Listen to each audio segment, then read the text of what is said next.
Bonjour à tous, bienvenue sur le podcast Sans Limite où on parle de sport d'endurance, de triathlon et de tout ce qui s'y rapporte. On met vraiment beaucoup d'énergie pour vous proposer ces épisodes et en échange, la seule chose qu'on vous demande et qui ne vous coûte absolument rien est de nous laisser une petite note 5 étoiles sur la plateforme que vous utilisez pour nous écouter et un petit commentaire sympa.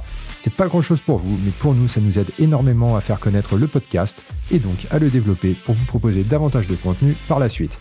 Allez, merci par avance et je vous souhaite une très bonne écoute.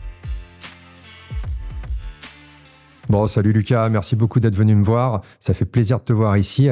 Je crois que si je me souviens bien, on s'était rencontrés la première fois pendant un stage à Embrun en 2023. Et après ça, on s'était croisés à Kona en 2024. Je crois que tu avais fait une bonne perf là-bas, en tout cas clairement bien meilleure que la mienne. Et donc du coup, l'objet de ce podcast, c'est de parler un petit peu de tout ce qui tourne autour du triathlon, parler avec des professionnels, parler avec des marques, parler avec des amateurs comme toi qui performent vraiment très très très fort. Et du coup, franchement, ça fait plaisir de t'avoir ici. Donc bienvenue Lucas. Et avant tout, j'aimerais bien peut-être que tu te présentes en quelques mots pour les gens qui ne te connaissent pas. Salut Richard, écoute, merci à toi de me recevoir ici en Espagne en février au soleil. Ça fait du bien, ça change un peu du contexte, on va dire, quotidien dans les Vosges. Donc oui, moi c'est Lucas, j'ai 28 ans demain et c'est pas une blague, je les ai vraiment demain. Et donc dans la vie, je suis entraîneur de triathlon au sein de ma propre structure depuis 2022, LH Performance. Et à côté de ça, je pratique aussi de manière assez intensive, on va dire, le triathlon depuis fin 2019, début 2020. D'accord. Donc finalement, c'est assez récent parce qu'en réalité, quand je vois les performances que tu peux faire actuellement, c'est quand même des performances qui sont très très solides. Mais tu fais pas partie de ceux qui ont commencé le triathlon quand ils étaient tout petits et qui ont grandi vraiment avec ça. Alors j'aurais bien aimé finalement avec du recul commencer tout petit parce que aujourd'hui mon point faible ou du moins le retard que j'accumule sur un triathlon c'est dès le départ avec la natation. Donc j'aurais bien aimé nager dès le plus jeune âge. J'avais même la phobie de l'eau pour tout te dire jusque plus de 20 ans. Donc on va dire qu'avec le niveau que j'ai aujourd'hui en natation, je reviens quand même de loin, même si je suis vraiment pas encore un grand nageur. Mais ouais, effectivement le triathlon ça reste assez récent. Et mon premier triathlon, c'était en retour de mission d'Afrique, justement, sans aucune préparation. Donc vraiment, j'avais passé 4 mois avec l'armée en mission en Afrique en me disant, en rentrant, il faut que je trouve un objectif, quelque chose qui me sort de mon quotidien de militaire. Et j'avais le triathlon de Gérardmer. Alors à l'époque, les dossards ne partaient pas comme aujourd'hui des petits pains. Et c'est là en fait que je me suis dit, c'est un sport de dingue en fait. C'est quelque chose d'incroyable. Alors effectivement, la natation...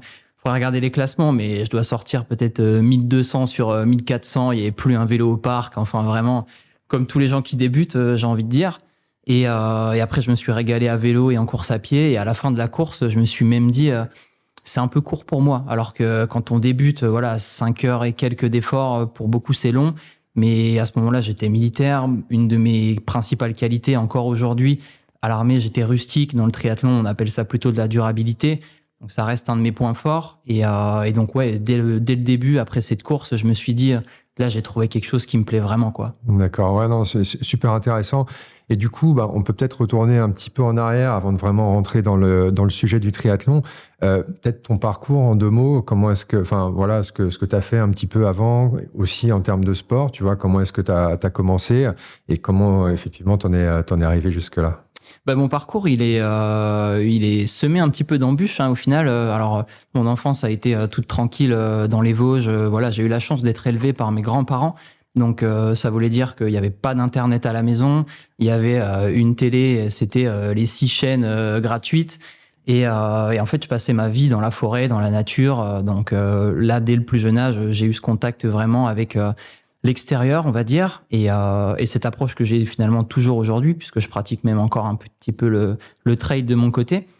Et après, je me suis quand même senti souvent différent des autres, on va dire, dès le plus jeune âge, puisque à l'école, en primaire, j'étais plus souvent le gamin qui voyait les regards entre les autres parce qu'ils s'étaient vus le week-end, et moi, j'avais passé mon week-end à construire des cabanes tout seul dans la forêt. Et même finalement un petit peu en vieillissant, au collège, mon père il m'envoyait un message en me disant je te récupère à la sortie du collège à 17h, on va à la muscu. Et je me retrouvais avec des adultes alors que j'avais 10 ans, 12 ans à la muscu jusque 20h, 21h le soir. Donc voilà, j'avais pas forcément un énorme groupe de copains, même actuellement aujourd'hui. Aujourd'hui, c'est surtout des athlètes qui sont devenus des amis, mais j'ai pas d'amis d'enfance que je fréquente depuis toujours. Mais voilà, je me suis toujours senti un petit peu différent et la voie que je voulais prendre dès le plus jeune âge, c'était des métiers un petit peu qui sortent de l'ordinaire. Moi, ce qui me faisait rêver, c'était le métier d'agent clandestin, agent secret vulgairement, voilà, on peut le dire comme ça. Donc à 18 ans, je suis entré vraiment par le bas de l'échelle dans cette voie en me disant j'aimerais bien peut-être un jour voilà, passer tous ces tests et faire partie de ces gens. Bon, je me suis rapidement rendu compte que ce que j'aimais vraiment, c'était l'effort physique, pas le côté, on va dire, mission vraiment opérationnelle. Ouais. Donc voilà, l'armée m'a fait prendre conscience que oui, j'étais rustique depuis le plus jeune âge grâce à le fait de toujours avoir été dehors, le football aussi, parce que comme tous les gamins, j'ai joué au football, on y passe, voilà. J'ai essayé de pousser le curseur au maximum, même dans le football. Je suis allé, on va dire, à un niveau régional qui m'a permis quand même de participer à la Coupe du Monde ou l'équivalent de la Coupe du Monde chez les jeunes. J'avais 16 ans, on est parti en Chine, c'était mon premier voyage, donc là, dépaysé totalement. Et en rentrant de ce voyage-là à 16-17 ans, je me suis dit que même dans le football, j'étais un petit peu différent. Les mentalités, voilà, on va pas cracher sur le football, mais je me sentais pas forcément à ma place. Je me sentais pas à ma place dans ce milieu-là et j'étais plus heureux d'aller courir ou rouler dans la nature. Ouais. Donc voilà, la transition du football s'est faite vers les sports d'endurance, en lien aussi avec l'armée à 18 ans, puisque à l'armée, on nous demande de courir tous les matins. Et c'est là-bas que j'ai vraiment pris conscience que ouais, j'avais besoin de cet effort physique, quoi. D'accord. Et du coup, en réalité, je trouve que c'est pas plus mal, tu vois, ce que tu décris, parce que tu vois les jeunes maintenant, c'est clair que le sport, c'est pas une priorité. Tu as beaucoup plus d'écrans, beaucoup plus de choses qui t'éloignent de quelque chose que nous, maintenant, on adore faire, que je faisais aussi quand j'étais beaucoup plus petit, parce que en fait, ça n'existait tout simplement pas. J'ai pas 150 ans, mais ça n'existait quand même pas.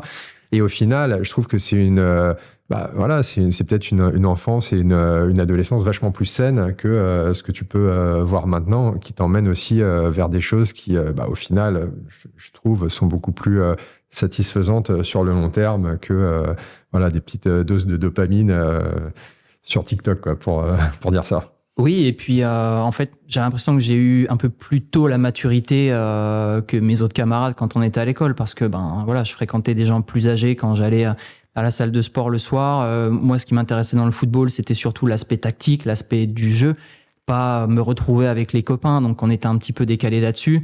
Et après, quand t'as 18 ans, on arrive dans l'armée, forcément, là, on est obligé de prendre une tarte tout de suite de mentalité et de se mettre au niveau, parce qu'on se retrouve avec des mecs qui ont 26, 27, 28, 30 ans, qui eux ont déjà pas mal bourlingué, et en fait on a le même objectif, c'est de breveter, réussir les stages, et en fait on se fiche de l'âge. Donc si on a 18 ans et qu'on fait l'affaire, tant mieux, mais si on fait pas l'affaire, rapidement on est mis de côté ou on est dégagé. Donc il fallait que je me mette rapidement au niveau, quoi. Ouais, je comprends. Et du coup, t'es resté combien de temps dans l'armée, toi ? J'ai fait mon contrat, donc à peu près 5 ans. Okay. Je suis parti, j'ai été déployé dans plusieurs pays. D'accord. Et c'est une expérience de vie qui est incroyable, que je regrette pas du tout. C'est sûr que si on parle purement de triathlon, j'ai perdu 5 ans. Mais par contre, en termes d'expérience de vie, en termes de maturité, j'ai pris vraiment du plomb dans la tête, en fait. C'est comme ça qu'on appelle ça à l'armée. Donc voilà, ou de la corne sur les mains. De la corne sur les mains. Aussi, ouais, on prend de la corne. Donc je regrette pas du tout cette expérience, mais c'est sûr que quand on arrive sur triathlon, l'expérience du triathlète compte, l'expérience de vie moins. Donc c'est pas quelque chose d'obligatoire dans ma carrière de triathlète, quoi. Loin. Je comprends. Mais malgré ça, j'imagine, et ce serait intéressant d'avoir justement ta perspective sur ça, que ça t'a quand même apporté beaucoup de choses qui peut-être aujourd'hui te servent encore, ne serait-ce qu'en termes de rigueur, en termes de serrer les dents quand il y a des choses qui sont pas nécessairement faciles sur une course, même dans les entraînements au quotidien. Oui, et même avant ça, puisque quand je suis arrivé dans le civil en début 2020, janvier 2020, donc 2 mois plus tard, on a pris le Covid. Donc je m'étais inscrit sur la formation du DGEPS triathlon pour être entraîneur. Okay. Et en fait, du coup, entre janvier 2020 et septembre 2020, tout était fermé, il n'y avait pas de formation, rien. Donc j'étais chez mes grands-parents, retour dans le civil. J'étais pas du tout confronté à ce monde-là, parce que c'est vraiment un monde au final que je découvrais seulement. La dernière fois que j'avais simplement été me promener dans la rue, j'avais 17 ans. Et là, je me retrouvais à 23 ans en me disant, t'es dans ta chambre, tu sors pas. Donc effectivement, je me suis pas mal intéressé à ce moment-là à la physiologie, l'anatomie, tout ce qui est aspect métabolique aussi notamment. Mais du coup, ma première approche avec le civil, c'était en septembre 2020. Et en fait, ce qui me fait encore marrer aujourd'hui, c'est une anecdote que je raconte souvent, c'est que quand on m'a dit c'est rendez-vous le lundi à 9h ou 9h30 le matin, pour moi, 9h ou 9h30, j'avais déjà 3 heures d'activité à l'armée. Voilà, enfin, c'était déjà une grasse mat de données. Et quand je me suis pointé au rendez-vous, forcément, j'arrive à une demi-heure avant tout le monde. Il y avait personne, le bâtiment était encore fermé, je me suis retrouvé tout seul. Le formateur arrive à l'arrache, à la dernière minute. Et je me suis dit, mais en fait, si c'est ça le civil, avec la rigueur et la discipline que j'ai, je dis pas que ça va être facile, mais voilà, je sais comment faire et je sais comment réussir, quoi. T'as déjà un peu d'avance, normalement. J'avais un petit peu d'avance, ouais. Et effectivement, après, quand on nous demande de faire des travaux à rendre dans un temps imparti, moi, le travail était déjà fait à la maison depuis longtemps, relu, remodifié, enfin, tout était fait, quoi. Ouais. C'est aussi ce qui m'a construit, voilà, cette rigueur de l'armée. Aujourd'hui, j'arrive aussi à la transférer dans les entraînements. Effectivement, en course, quand ça fait mal, oui, c'est sûr que ça fait mal, mais bon, c'est pas la première fois que ça fait mal. Et surtout, là, en fait, je suis en short t-shirt en train de courir. Je suis pas dans la jungle avec un sac ou ce genre de choses. C'est souvent ce que je me dis en trail. Je me dis, je suis en train de courir dans la nature. En short t-shirt, j'ai pas de Rangers, j'ai pas de treillis, j'ai pas un sac hyper lourd, j'ai pas de flingue, j'ai rien. Ouais. Donc voilà, c'est vraiment l'aventure pure et c'est 100% de kiff, quoi. Ouais, je comprends. Même si effectivement, quand on se retrouve sur la Queen Quay au kilomètre 30, on a juste envie de rentrer, on en a ras-le-bol. On est tous passés par là et il suffit de s'accrocher, même si parfois c'est vraiment dur, ouais. Ouais. On va parler un petit peu plus tard de Kona. J'aimerais bien justement qu'on en dise un ou deux mots. Et avant ça, du coup, donc tu finis l'armée, tu passes le diplôme pour être entraîneur, donc vraiment ciblé sur le triathlon. C'est ce que tu fais actuellement et c'est encore aujourd'hui ce que tu fais professionnellement en réalité. Oui, c'est ça. Alors en fait, en France, quand on passe le diplôme d'entraîneur, c'est en lien avec des clubs. On est obligé d'être entraîneur dans une structure. Donc j'ai été salarié pendant à peu près 2 saisons de triathlon dans un club. Et en fait, financièrement, l'armée me complétait ce salaire parce qu'il y a très peu d'argent dans les clubs en France, surtout dans de l'associatif, au final, qu'importe le sport, sauf le football là, qui est un petit peu à l'écart. Et au bout de 2 ans, en fait, moi, l'armée m'a dit, à un moment donné, il va falloir voler de ses propres ailes. Ouais. Et en fait, la meilleure solution que j'avais à court terme, c'était de me mettre à mon compte, me lancer. Et en fait, au bout de 2 ou 3 mois, je gagnais ma vie simplement grâce à mon entreprise et non plus grâce au club. Et j'avais, je me suis écarté simplement du salariat et je me suis lancé pleinement à mon compte. Et aujourd'hui, on est 4 ans plus tard. Ça fonctionne super bien. Voilà, on est en février en Espagne ici, en stage. Et en fait, je vis vraiment ma meilleure vie, quoi. Et c'est un truc, naturellement, que tu peux faire aussi à distance, du coup. Donc, ça te permet d'organiser les stages, aller à tes courses et finalement avoir toute cette souplesse que... Ouais, c'est ça. En fait, je me suis vraiment, depuis 2 ans, je me suis orienté full longue distance. Donc, j'ai que des athlètes longue distance. D'accord. Que ça soit en triathlon, donc half ou Ironman, en course à pied, semi-marathon, marathon ou ultra trail. Mais voilà, j'entraîne plus de débutants. Alors, des débutants, oui, j'en ai dans le sens où ils vont faire leur premier Ironman, mais ils ont déjà un niveau d'exigence envers eux-mêmes qui leur permet de au moins viser la finish line d'un Ironman. Mais j'entraîne plus, je fais plus de préparation 10K ou débutant en triathlon. Ça, c'est des gens que je vais plutôt orienter vers d'autres entraîneurs ou dans des clubs, simplement. Quand on veut débuter le triathlon, avoir un groupe d'entraînement physique, c'est la meilleure des choses à faire. Mais voilà, moi, je suis à distance et j'analyse les séances. On essaie de prendre le meilleur chemin possible finalement individuellement pour l'athlète. Ouais. Et ça se passe bien. Voilà, j'ai une 40aine d'athlètes dans le groupe. Et puis, effectivement, quand on part en stage, souvent, je pars avec des athlètes. Donc, ça nous permet d'être plusieurs pour s'entraîner. Et puis, en fait, c'est super parce que ça crée une émulation. Et c'est ce que je te disais tout à l'heure. En fait, ces athlètes deviennent des amis dans la vie, au final. Ouais. Tu partages quand même des trucs qui sont assez sympas. Et même si les gens se connaissent pas, parce que si c'est des athlètes de ton groupe qui, nécessairement, vont pas forcément se connaître, à la fin de la semaine de stage ou des 10 jours, ça crée quand même des affinités, des liens, et c'est vrai que c'est assez parce sympa. que mine de rien, on souffre ensemble aussi. Donc, quand on doit faire 200 bornes de vélo, on est content de prendre la roue du copain. Donc, à la fin de la semaine, on n'oublie pas forcément qu'on a quand même eu quelques moments de doute ou de souffrance avec eux, quoi. Donc non, ça crée, je veux pas non plus créer un club avec des rendez-vous physiques toutes les semaines. D'autant plus que maintenant, mes athlètes sont éparpillés un petit peu partout, sur toute la France. Mais ouais, l'idée, c'est de pouvoir se rassembler de temps en temps, que ça soit ici en Espagne ou à Embrun, où je vais régulièrement, où là-bas, on a nos petites habitudes avec un bon groupe et on passe de super moments, quoi. Super. Et alors, du coup, plus sur ta pratique à toi. Dans les vidéos que j'enregistre, des fois, il y a des trucs, après je le remets, quand je dérush le truc. Ouais, j'imagine. Des trucs bizarres, tu te dis. Mais bon. Et donc, du coup, Lucas, plus sur ta pratique à toi, donc tu t'es aussi orienté finalement sur ce qui est format 70-3 full, trail, c'est pareil, j'imagine que c'est des distances qui sont relativement longues.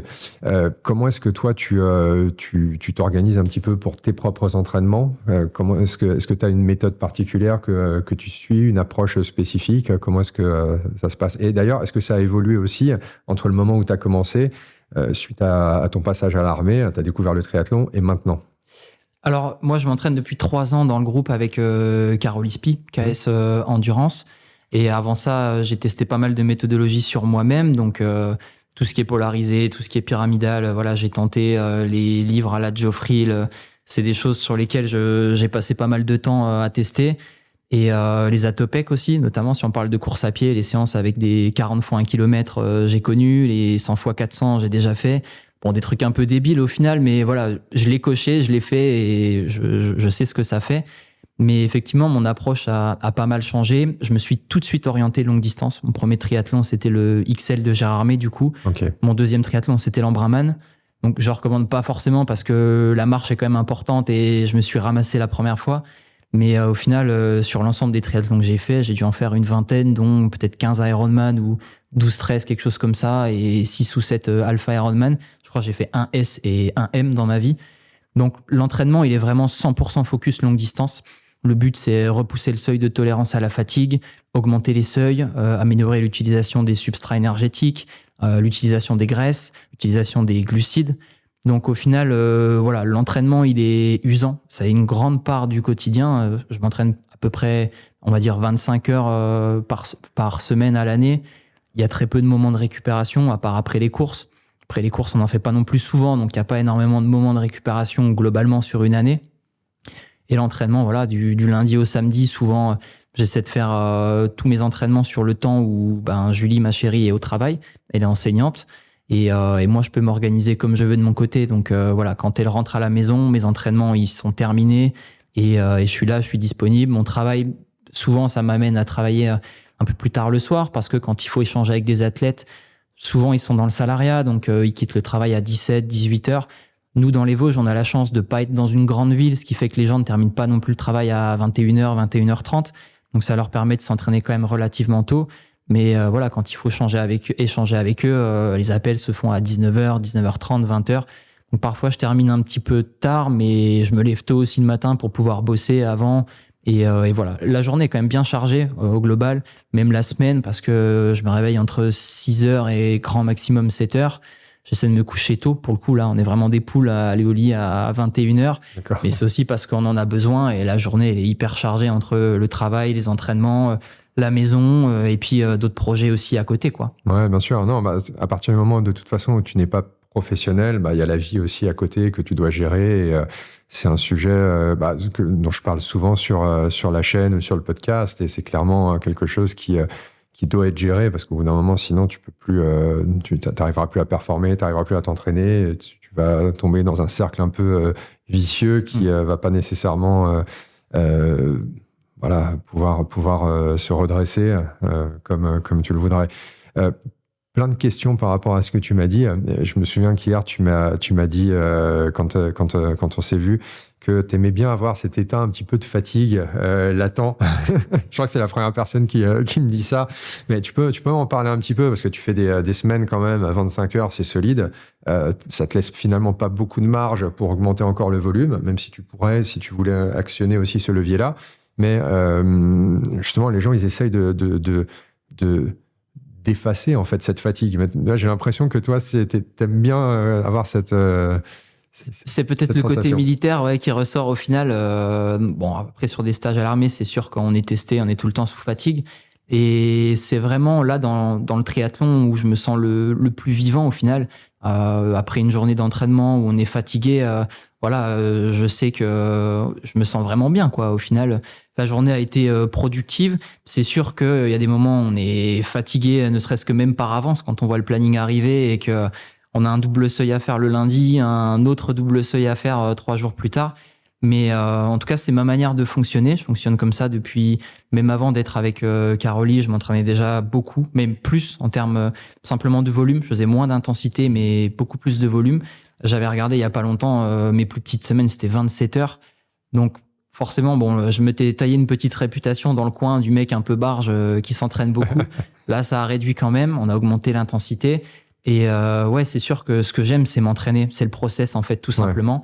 C'est pour ça que quand j'ai commencé le triathlon pendant le Covid, ça m'allait très bien qu'il n'y ait pas de course. Ça m'a permis de pas de progresser en natation, malheureusement, parce que tout était fermé. Mais à vélo et en course à pied, alors dans le fameux kilomètre qu'il fallait respecter avec les différentes feuilles, là, à ce moment-là, ça m'a permis de pas mal m'entraîner, surtout que j'étais coincé à la maison en attendant ma formation d'entraîneur. Et dès le départ, je me suis dit, ce que j'aime, en fait, c'est ça, c'est cette sensation de progresser jour après jour, brique par brique, finalement. Et quand je vais sur une compétition, c'est seulement là où j'ai plus de fatigue, où je découvre ce que ça fait de courir en état de pic de forme, finalement. Ouais, on appelle ça comme ça. Ouais. Et ça arrive 3-4 fois dans l'année, j'ai l'impression de voler. C'est aussi les seules fois où je cours avec des plaques carbone. Donc là, tout mis bout à bout à mon propre petit niveau, on va dire, j'essaie de faire une bonne performance. Un niveau quand même très, très solide. On en reparlera un petit peu après, mais notamment en course à pied, du coup. Mais très, très, là, je pense que tu minimises un peu le niveau. Oui, après, c'est sûr que je compare inconsciemment à ce qu'on voit aujourd'hui par rapport aux meilleurs. C'est sûr que quand je vais sur une course, j'en fais très peu à l'année, j'y vais avec les dents longues. C'est certain que le process par lequel je passe au quotidien, c'est pas fait pour que je caresse les pédales sur la course. J'y vais pour me donner à 100%. Quoi. Ouais, non, tu fais bien. Et du coup, pareil, suite à ça, une autre question, c'est quelqu'un qui est coach, qui a ton expertise, a tes connaissances, la capacité justement d'encadrer d'autres personnes. Qu'est-ce que tu vois comme bénéfice en fait de confier ton propre entraînement à quelqu'un d'autre ? En fait, c'est quelque chose que j'aurais jamais pensé faire quand j'ai commencé, parce que j'ai testé pas mal de choses, comme j'ai dit, sur moi-même. En fait, j'étais mon propre cobaye. Et à un moment donné, je commençais un petit peu à me lasser. Et finalement, l'athlète le plus exigeant que j'avais, c'était moi-même. J'étais ultra exigeant. S'il fallait faire 20 répétitions, c'était le minimum. Jamais je m'autorisais à en faire 19. Alors, je dis pas qu'aujourd'hui, je m'y autorise, mais ça arrive quand même de cintrer une séance parce que ça va pas, ou parce qu'on a moins de temps, ou peu importe la raison.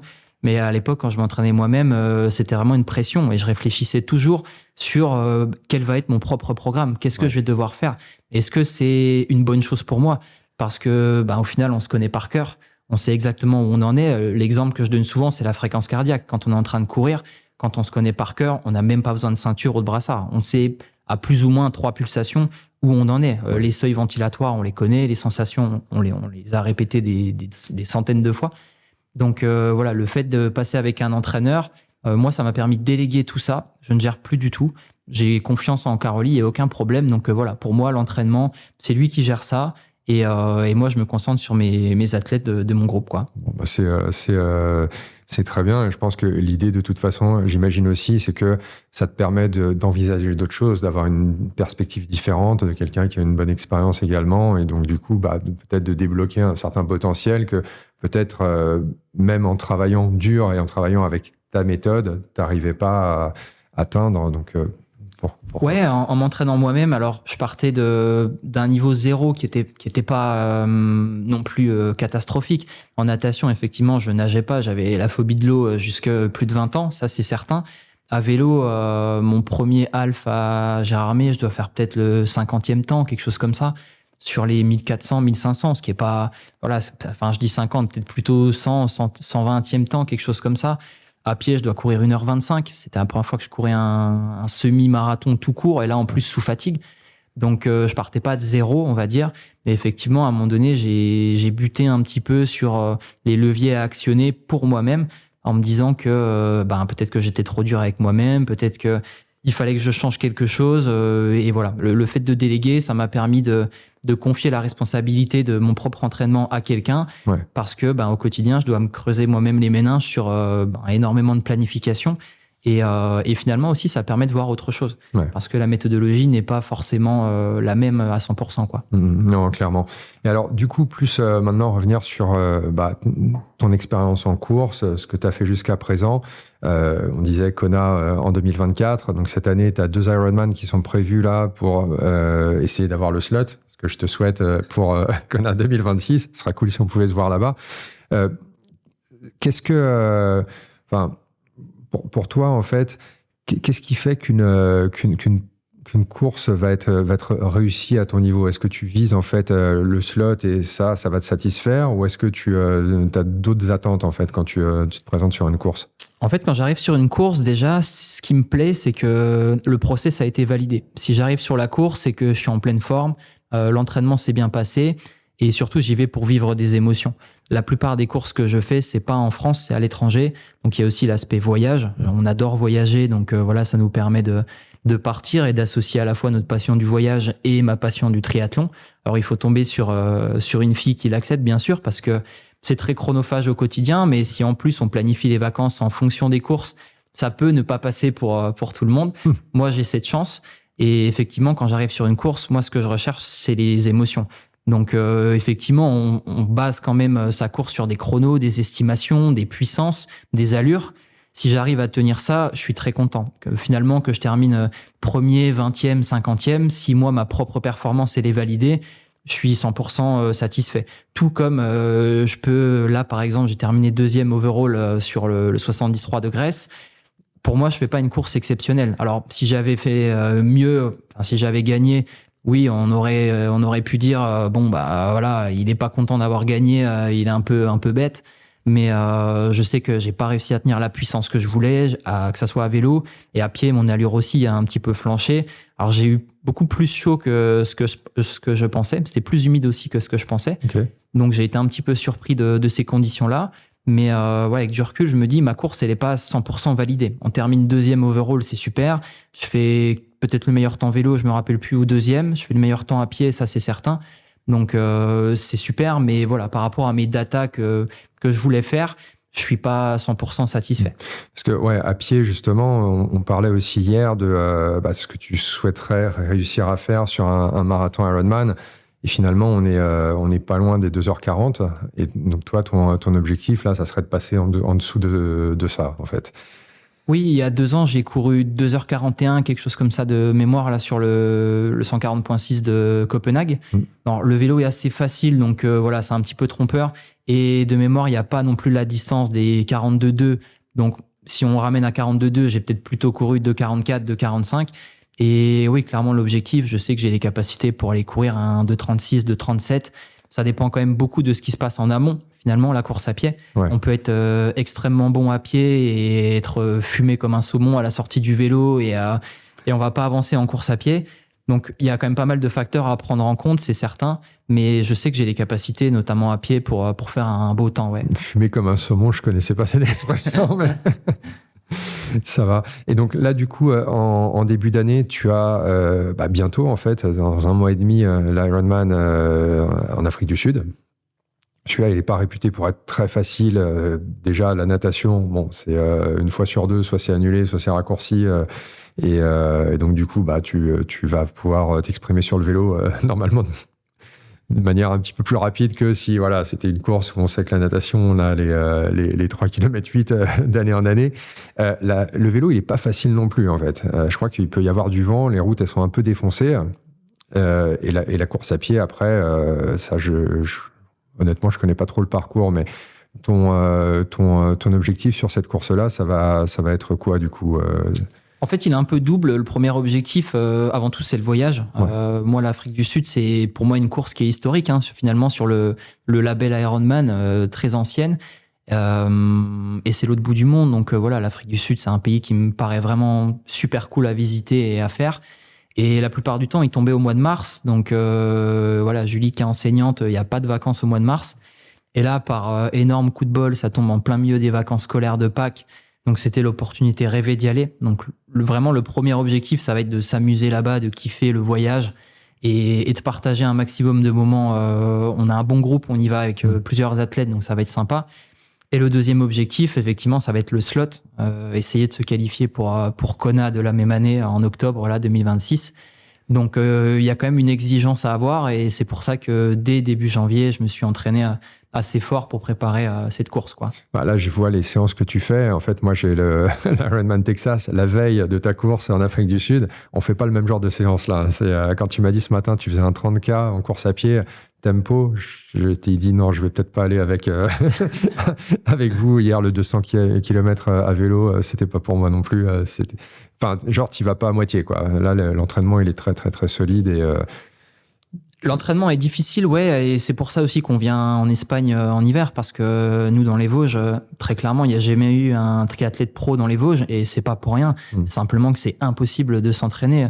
Chez nous, c'est le ski, en fait. C'est les skieurs qui sont rois de novembre jusque mars, à peu près, si on a un bel hiver de neige. Mais pour moi, qui skie pas du tout et qui fait du vélo, en fait, ça me saoule, quoi. Clairement, la neige, c'est pas pour moi. Le verglas, c'est impossible de rouler. Ouais. Ne serait-ce que courir dehors, s'il y a 10 cm de neige, les allures, on n'en parle plus. Donc, c'est pour ça que, ouais, très tôt, il faut qu'on parte au soleil parce que la course a lieu en avril et j'ai besoin de ce volume-là, à la fois pour me rassurer, mais aussi physiologiquement, j'en ai besoin parce que novembre-décembre, j'étais plutôt sur des séances très courtes, des séances HIIT. Et à partir de janvier, voilà, fallait mettre en route un peu, progressivement. C'est progressif, hein, bien sûr. Ouais, bien sûr. Et là, on est fin février et ouais, j'ai fait mon premier 200 km de l'année hier. Par contre, c'était pas mon premier 30 km à pied ce matin. J'en ai déjà mangé quelques-uns de mémoire. D'accord. Donc voilà, le but, c'est d'arriver là-bas vraiment dans une grande forme. Ouais. Ce qui est compliqué, c'est que nous, dans les Vosges, pour avoir une forme en avril, c'est très très dur. Souvent, on est plutôt en forme juin-juillet. Ouais. Et là, avec ce que j'arrive à mettre en place, j'ai cette forme de mai-juin dès le mois de février-mars. Donc, je suis en avance sur ce que je dois faire. En fait, je suis dans les temps par rapport à l'Afrique du Sud. Ta course, mais par rapport à ma saison dernière, par exemple, où mon premier full, c'était l'Ambraman le 15 août, je suis largement en avance, quoi. Ouais. Bon, bah, c'est top. Et du coup, tu as une deuxième chance d'avoir ton slot à Kalmar, si jamais tu ne l'as pas en Afrique du Sud. Cette course est vraiment super sympa pour l'avoir fait il y a 2 ans. J'avais vraiment beaucoup aimé. Parcours vraiment cool. La nage, bien, ça bouge pas vraiment. C'est en mer, mais ça reste relativement abrité.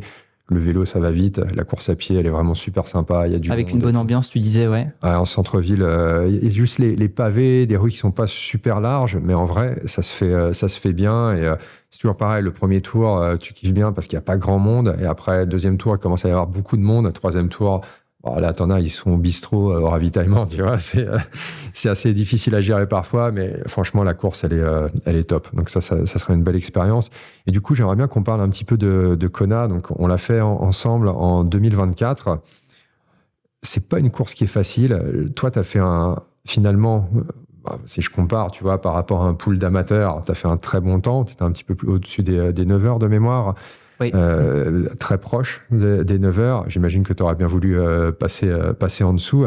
Comment tu as vécu, en fait, toi, cette course-là? C'est quoi ton impression, en fait, après une première participation à Kona? Alors, c'était ma deuxième. J'ai eu la chance d'y aller en 2022. Tu l'avais fait aussi en 2022? Ouais, je l'avais fait en 2022. On se connaissait pas en 2022, alors? Non, moi, je suivais tes vidéos déjà à l'époque. Mais ouais, 2022, j'avais fait 9h30. Là, pour le coup, j'avais vraiment subi la chaleur. Alors, je sais pas si c'est parce que la course était plus tôt dans la saison, c'était début octobre, par rapport à 2024 où c'était fin octobre. Et ouais, 2022, vraiment, je me souviens aller aux toilettes après la course. Enfin, c'était de l'urine orange, vraiment totalement déshydratée. Ouais. Que 2024, j'étais plus préparé à ce qui m'attendait aussi. J'avais mes repères, que ça soit sur la Queen K à vélo ou même en course à pied. Je savais où j'en étais, je connaissais exactement la distance qu'il y avait à faire sur cette route. Et effectivement, en fait, Hawaï, il faut de l'expérience, je pense, pour réussir. On le voit même avec les athlètes professionnels, on n'est jamais à l'abri d'une défaillance. Donc le but, c'était de faire une course pleine, intelligente. J'ai pas eu de chance avant la course parce que je me suis blessé. J'ai fait Copenhague en août et dans la foulée, j'ai pris le syndrome de l'essuie-glace, enfin quelque chose classique, mais 6 semaines sans courir, c'était un peu dur. J'ai repris la course à pied une dizaine de jours avant Kona. Donc, en fait, ma séance test, c'était le marathon à Kona, très clairement. Donc, ouais, l'objectif là-bas, c'était de faire moins de 9 heures. Pour le coup, nager sans combinaison, moi, ça me désavantage totalement. Je flotte pas et je suis pas nageur. Donc, je savais que j'allais sortir hyper loin de l'eau. Et de mémoire, je crois, je sors 100e de la catégorie sur 200. Donc, pile poil au milieu, quoi. Ouais. À vélo, je fais 4h36. Je prends une pénalité de 5 minutes. Alors, plus ou moins justifiée dans le sens où on est un groupe de 80 et il a aligné des cartons un petit peu au hasard. Ouais. J'avais essayé de sortir 3-4 fois du groupe avec Guillaume, un autre Français. On n'y arrivait pas parce qu'en fait, il y a trop de monde. voilà, ouais, c'est comme sur le Tour de France, ceux qui essaient de sortir en échappée, ils n'y arrivent pas, quoi. Ouais. Et au moment où je me dis, bon, bah, je vais en profiter pour manger et essayer de repartir à l'attaque après, je me prends un carton, donc 4h36 qui se transforme en 4h41 et quelques, peut-être même 42, le temps de relancer, freiner, etc. Et le marathon, le fait de ne pas avoir couru avant pendant 6 semaines, j'ai pas réussi à passer sous les 3 heures. Je butais entre 4h15 et 4h20.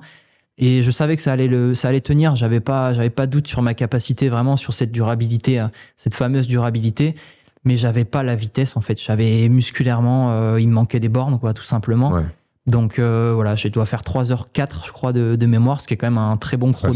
Surtout là-bas. Surtout là-bas à Kona, ouais. C'est pas un marathon facile, il est pas plat, le temps, il est pas facile à gérer. Tu t'es tapé un vélo qui est super difficile au final aussi. Donc ouais, non, c'est un beau temps en vrai, c'est un beau temps. C'est un beau temps, ouais. Alors ce qui m'a surtout satisfait, c'était le vélo en 4h36. À l'époque, j'étais pas sur un vélo haut de gamme, j'avais le Spinmax CF, SL, quelque chose. Donc, il y a moins d'intégration, il est moins aéro. Ouais, il y avait vraiment un travail à faire là-dessus. Le carbone n'est pas le même. Donc, ouais, le vélo, j'étais vraiment content et sans cette pénalité, c'est quasiment le meilleur temps mondial de la catégorie, ou à plus ou moins 2 minutes par rapport au futur champion du monde à la fin de la journée. Donc, ce côté-là était vraiment une vraie satisfaction. Après le marathon, le fait de faire 3h04, je suis un petit peu déçu de pas passer sous les 3 heures, mais voilà, je savais qu'il me manquait quand même quelques bornes les semaines d'avant. Donc, je peux pas non plus m'en vouloir là-dessus de pas avoir réussi. Et si jamais j'avais réussi, oui, ça aurait été vraiment super. Ça m'aurait permis aussi de passer sous les 9 heures. Ouais. En fait, je fais 9h04. Donc, je me dis, soit si je prends pas de pénalité, je fais 8h59, soit je cours le marathon sous les 3 heures et je fais 8h59 aussi. Donc, malheureusement, voilà, il y a eu ni l'un ni l'autre. Donc, je fais 9h04. C'est aussi pour ça que j'aimerais y retourner. Je sais pas si c'est la dernière fois que j'y retournerai, mais en tout cas, j'aimerais y aller pour faire moins de 9 heures et même être plus ambitieux que ça. Parce que c'est tous les 2 ans. J'y suis allé en 2022, 2024. Là, on parle de 2026. 2022, je gagne 35 minutes. Là, je dis pas que je vais gagner 35 minutes, sinon je suis au titre mondial. Mais voilà, j'aimerais bien gagner plus que 4 minutes, quoi. Ouais. C'est marrant que tu me dises ça. Moi, du coup, j'ai fait aussi 2022, 2024. Et en fait, après 2024, j'étais pas certain de vouloir y retourner.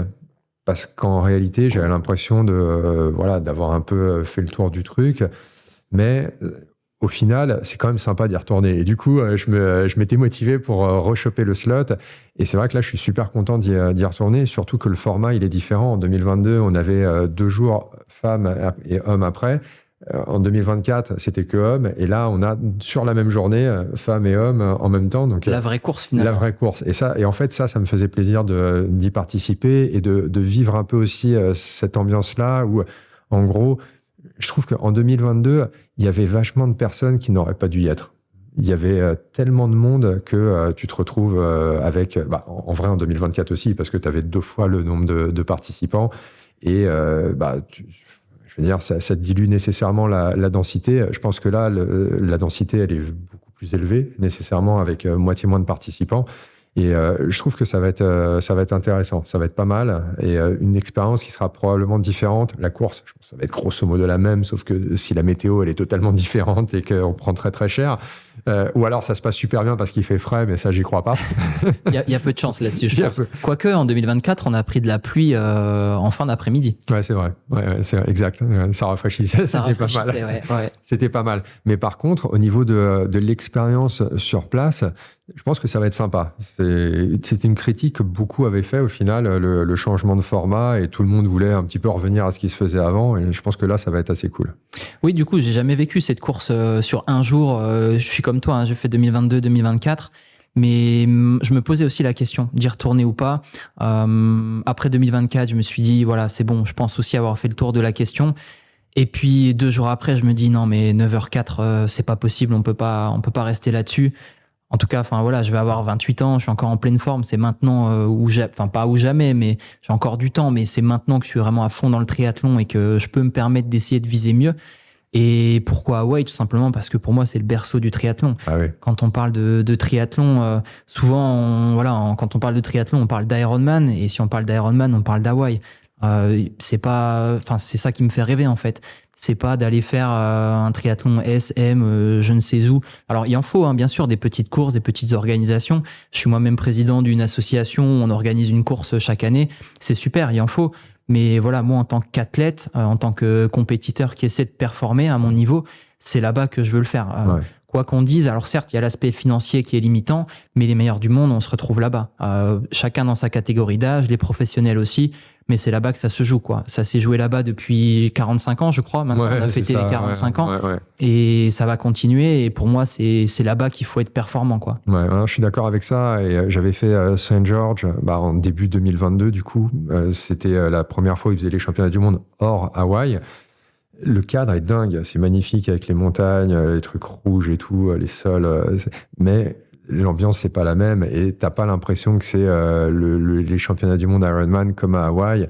Nice, c'est un truc qui m'a jamais intéressé parce que du coup, j'avais l'expérience à Saint George, sauf que là, le cadre, c'est pas là-bas non plus. Donc, moi, je suis comme toi, j'aime bien mêler la course avec un voyage et la découverte de quelque chose.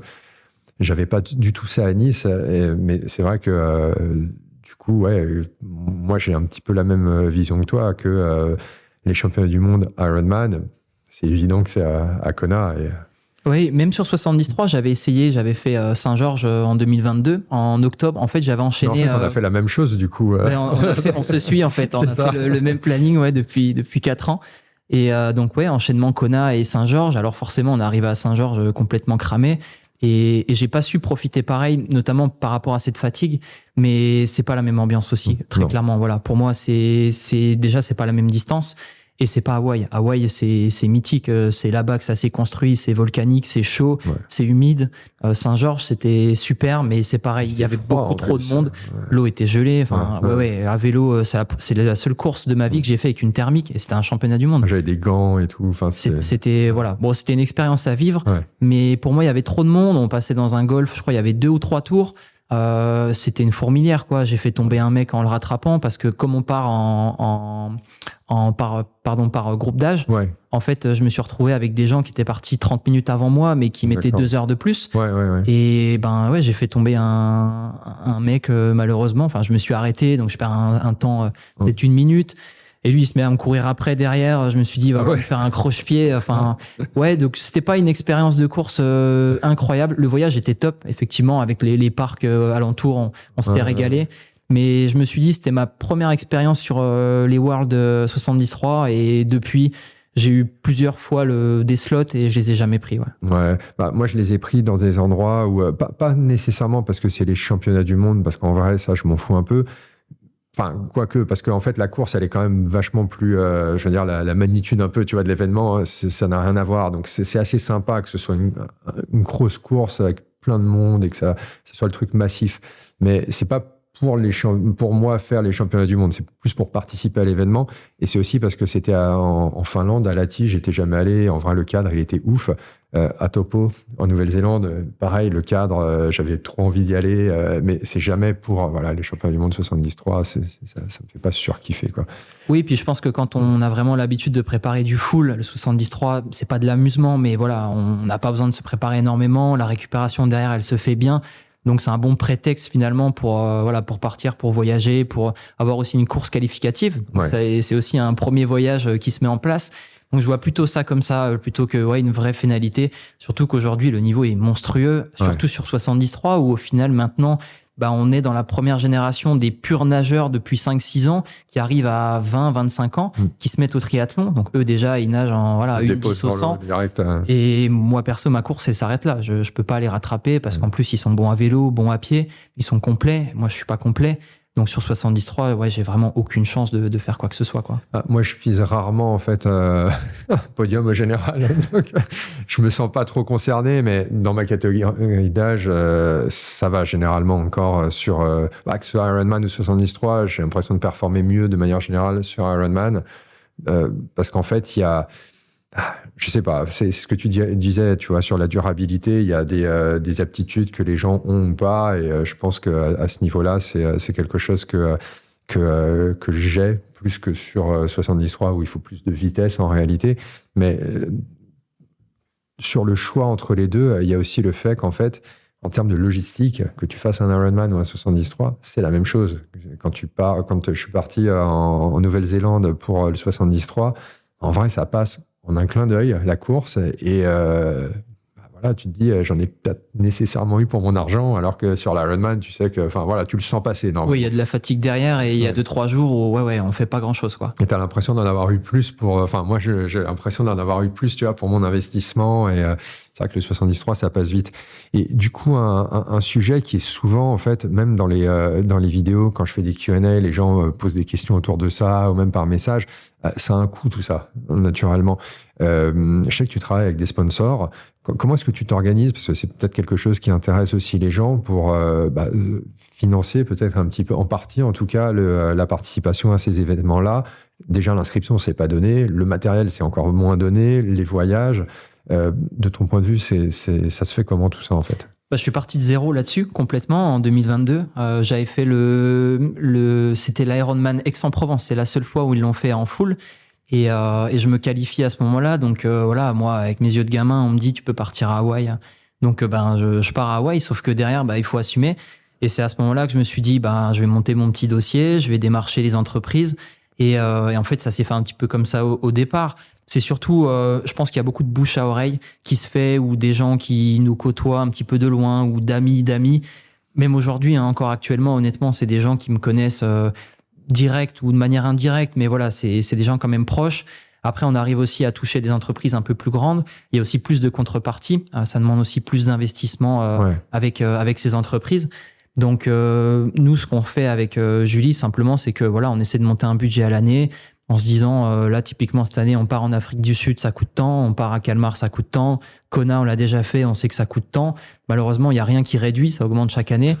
Donc, par rapport à ça, voilà, on fait nos recherches de partenaires, on essaie de renouveler ce qu'on a déjà. Et aussi, ce qui m'aide, c'est les performances. Parce que le fait de performer, moi, dans les Vosges, il n'y a personne qui est sur ce niveau-là, du moins sur Ironman. Donc voilà, dès que, entre guillemets, je vais lever le petit doigt sur une course, les journalistes m'envoient des messages, je vais faire des plateaux télé, etc.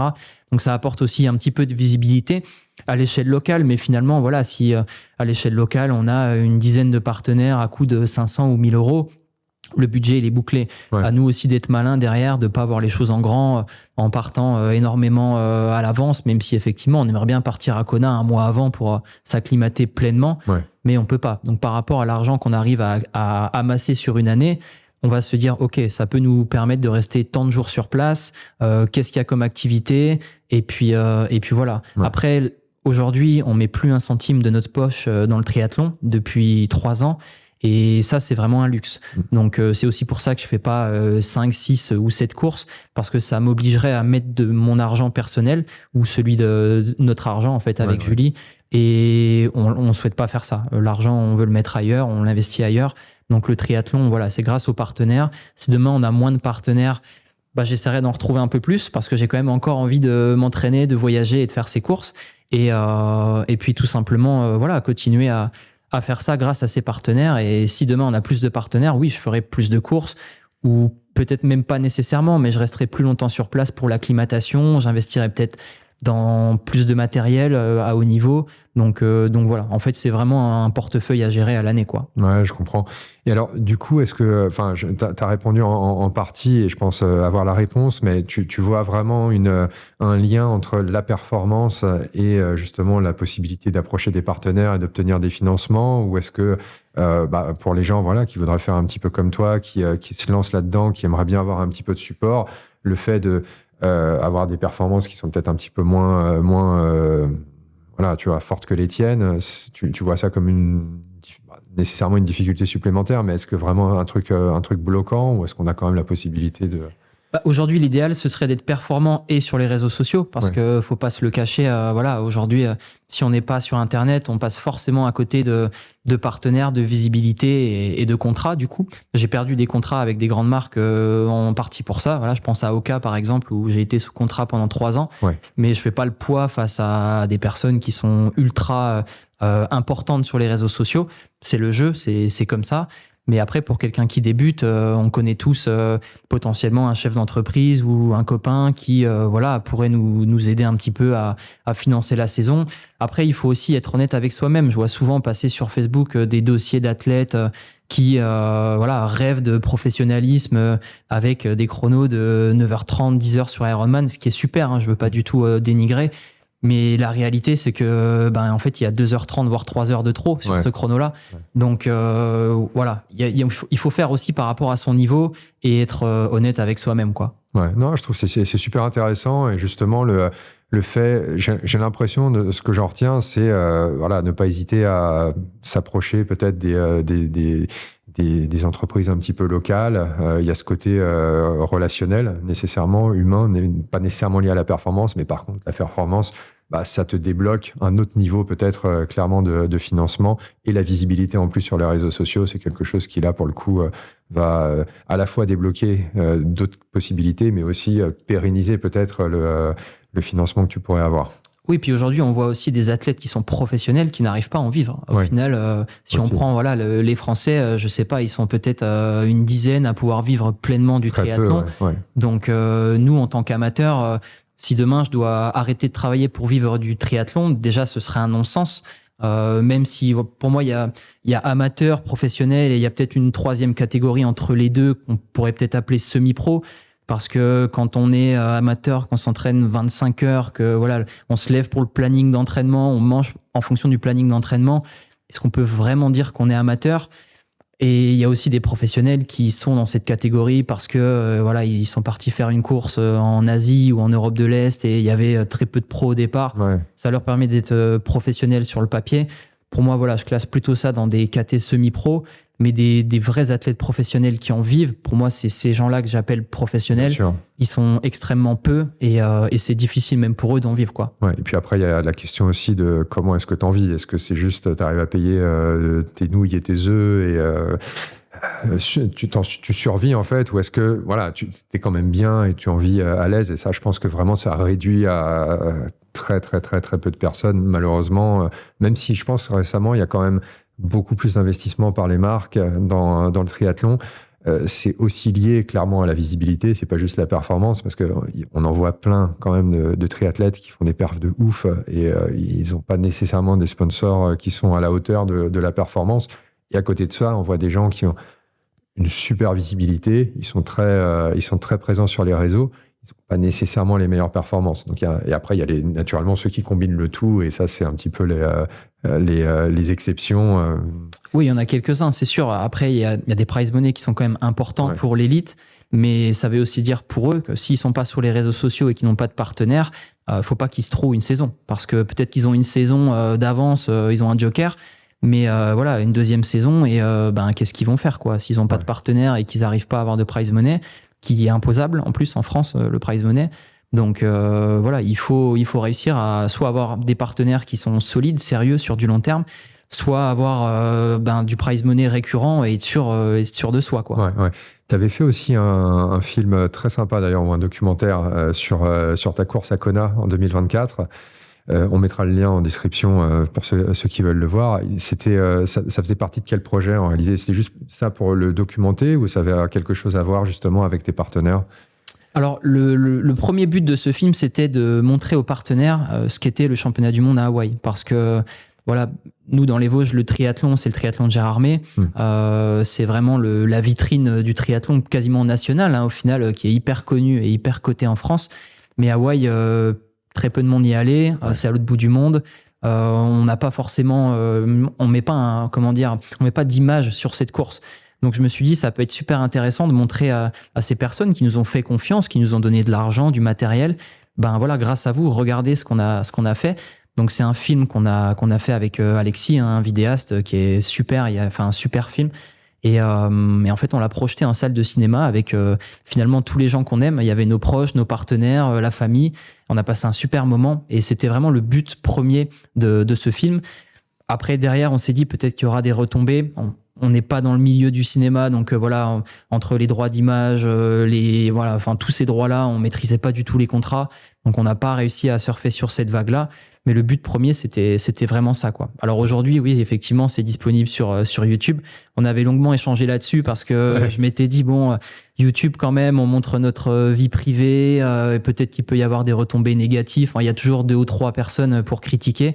Et tu m'avais rassuré là-dessus en me disant mais t'inquiète pas, c'est même pas 1% des gens et on s'en fout de ce qu'ils pensent. Ah, c'est ça. Et surtout voilà, quand on a vu la qualité du documentaire et pour récompenser aussi le travail de notre vidéaste parce que lui le projeter en salle une fois c'est super mais il a passé des centaines d'heures et il fallait que ce soit visible en tout temps. Donc aujourd'hui c'est sur YouTube et on regrette pas du tout bien sûr, c'est super. Et puis voilà, après si on retourne à Hawaï, il y aura pas d'autres films parce que ce sera un petit peu redondant, on l'a déjà fait. Faudrait être champion du monde, quoi. Mais bon, il faut être sûr d'engager tous ces frais-là et être champion du monde au bout. Mais il y a très peu de chances pour que ce soit le cas, quoi. Bah, tu peux le faire sous forme différente, type vlog ou autre. T'as plein d'alternatives. Mais en tout cas, on mettra le lien. Allez voir le film. Franchement, il était très sympa. Et puis, ça rappelle, en tout cas, pour ceux qui ont participé, ça rappelle de bons souvenirs. Il y a des belles images. Pas mal de drones, donc c'est... Beaucoup de drones, c'est sa formation de base à notre vidéaste, donc il s'est régalé là-dessus, quoi, avec des plans avec les dauphins incroyables, enfin vraiment, c'est top, quoi. Ouais, c'est cool. Bon, bah écoute, Lucas, franchement, c'était super sympa de te parler. Qu'est-ce qu'on peut te souhaiter pour cette année, du coup ?